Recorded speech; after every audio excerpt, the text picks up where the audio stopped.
Okay, welcome back to PyraPOD. This is just a short video to show the permit application process. This is the design I use. Just mentioned it's a tent-like structure, footing, 17 by 17 feet. The height is also 17, but I mentioned I will be buried 1.5 feet down. Yeah, because there's a height restriction. This is the page you go to, city of Kelowna.ca, and then you can see this.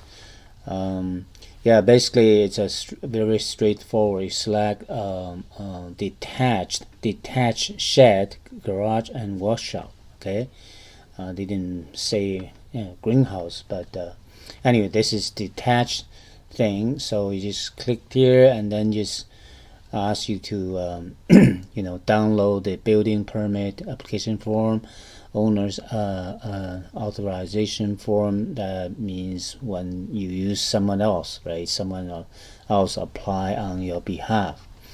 And authorization form, yeah, and owner's acknowledge form. Okay.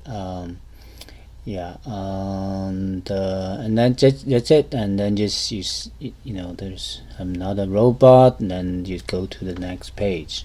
Okay, I won't go through the whole process because I don't want, I already applied. Yeah, so here you just fill out your name, email, phone number, right, permit address, and then you go to the next page. Yeah, because I don't want to start again. I won't go through the next step, but next step you need a few things. I already mentioned let me see, can I back off? Yeah. Oh, yeah, basically, you need to fill this application, sign it, and then you don't need an authorization form because I'm not going to use someone else, right? I'll build myself. So, but going through the process, I need to sign this owner's acknowledgement form. So yeah, even though I'm not using someone else, but the process require that I have to submit this form. So I fill it out. I simply say I'm not going to use anybody else. So that's yeah, that's it. And then just go to the this one. See, owner's acknowledge form. I just sign it and give it address, and but I just mentioned, well, I didn't show that. Okay, just that you need to fill out that, right? And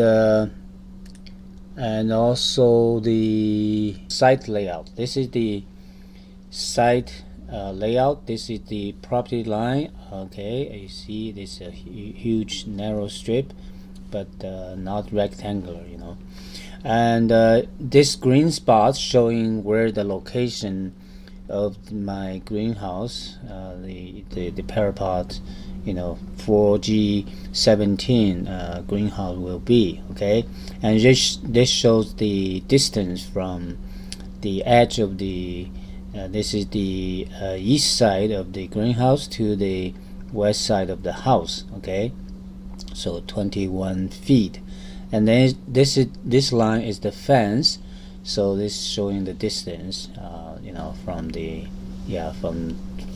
from this edge, the west edge of the greenhouse to the fence. Okay, this is just give them the idea. I'm simply building this greenhouse right almost right in the center of the backyard. This is the backyard. Okay, so and this is north, so this is north, this is west, and this is south, east. Okay, so that give you roughly the idea. And they need this, they need a lot, to show where you put this greenhouse, on the lot. Okay, yeah, that's what you need.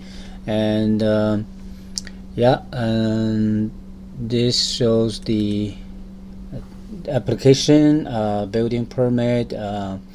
I marked single family dwelling. That's means this place. Okay, this is a single family dwelling. Okay, and then I fill out the address, legal description that you get it from your title, and then the name and the rest. Okay, this is I mentioned building permit primary contact is the owner. Okay, I'm the owner, so I'm applying. Okay, that just fill out this form, and then get the layout, and that's this is the ground level layout. Okay, this shows the entrance. Okay, the ground level. I'm gonna put the fish tank here to the left, and then the desk and chair here.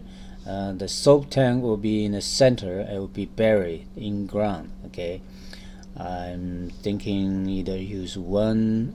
We'll see. I have quite a few rain barrel, so I could maybe use 2 rain barrel or 1. It depends, right? I have to figure out that, but yeah. But I may use 2 since I can that way can have more liquid. Anyway, and yeah, and the fish tank here. So I'm gonna have 2 fish tanks in this on the ground level, and the water tank means the fresh water for fresh water. I also show a sub tank. This sub tank actually there's no bottom. It's just a pipe. I could use the rain barrel and cut the bottom. I happen to have a rain barrel actually damaged by the at the bottom, so I can just cut off the bottom and then just bury inside, right? So show the level, the water level of the underneath, right? Because the idea is this is the exterior, showing the exterior boundary of the greenhouse. But I'm gonna build.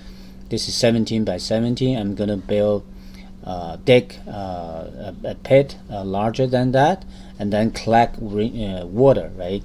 I already explained in the other video. I'm gonna lay pond liner, and then fill the and then backfill with river stones and gravel, so that it's lay the foundation, right? But then it gives room for the water to simply fall from the structure and into that area. So in a sense, I'm collecting rainwater underneath, right? So for that reason, I need to know how the water level, for that, and also when there is a heavy rain, right? I don't want the water to flood this area, so I need to have some kind of a control, right? So a sub tank, very easy, simple sub tank, and I can set it so that when the water level is too high, I'm gonna pump the water. Okay, one way is to pump outside, then you can waste the water. I decided to probably pump into a freshwater tank, like this. So that's why I put it here. I maybe this could be the rainwater, for that, or I can put another one, maybe 2, or maybe 1 here. So lots of room. So basically, I plan to pump if there's a heavy rain, right? Pump into this, and then from this, if it's or another one, then if there's more, then I can let the overflow, to overflow to the outside, right? And that's that's something can be easily done, right? And in that case, I may have another tank, just in case, this is the water tank that to be filled by the city water, right? So I may put another one here. But this I designed to collect the rainwater, right? Yeah, that's that. So this is the soap tank put in the center, because this is where the foams, right? Foam bubbles, will be heated up by the sun during the day, and then the heat will bring back to here, and then buried ground, because I want some natural heat exchange between this tank and the underneath water. Okay, that's that. Then the second level, this is the second level because I just a shelf, right? I like to put 4 sandbags. By the way, this sandbag or a fish water, I'm gonna use the standard standard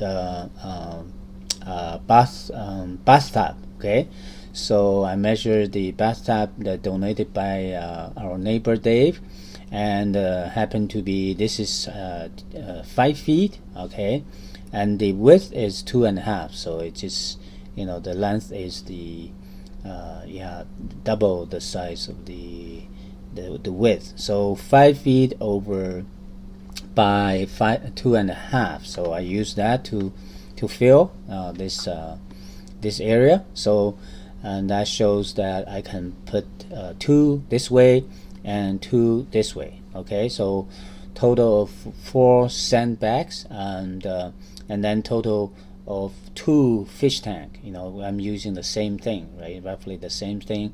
So, and that's roughly the ratio between grow bed, between sandbag and the fish tank. Okay, the sandbag volume should be roughly 1.5 or twice. Make it rounded up. Like twice of the fish water you have. So, and when you have that ratio, then it is for sure you can have enough volume, enough place to filter the water, and also to let the bacteria, right? Bacteria will thrive in the sand, and then convert the ammonia into nitrate.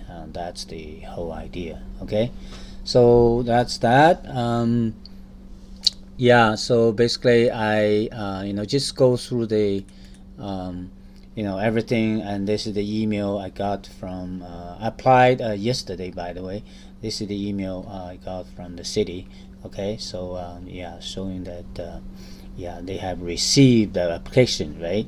And then they will go over, if there's no problem, they're gonna issue the permit, and then I go to pay. Okay, so that's the whole process. It's pretty straightforward, but you need to read the website a little bit, understand that what kind of information you need to fill out, and understand the fact that there's a you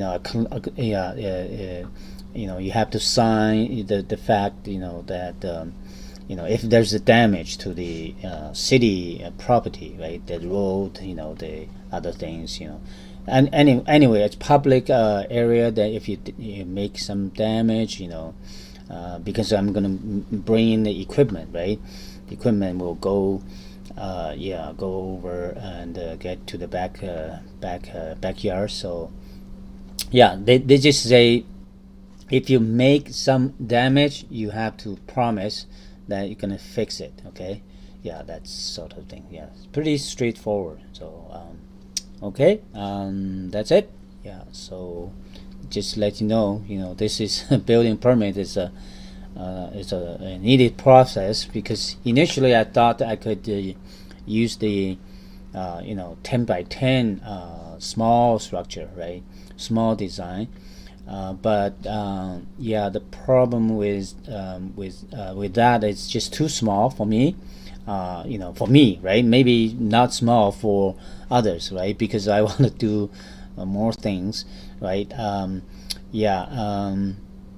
So that's why we expand it, design, to make it 17 by 17, since I have to apply for permit anyway. So that's why I want to go big, right? 17 by 17, and I just need to bury 1.5 feet down, and to meet the requirement of height, which is 15.7 feet, something like that. Okay, so so I already submit the permit application. This is the email reply from the city, and then the next, I'm gonna wait for the call or the email, right? If there's a problem, they're gonna call me, right? If there's no problem, they're gonna issue the permit. Yeah. Okay. Yeah. Good.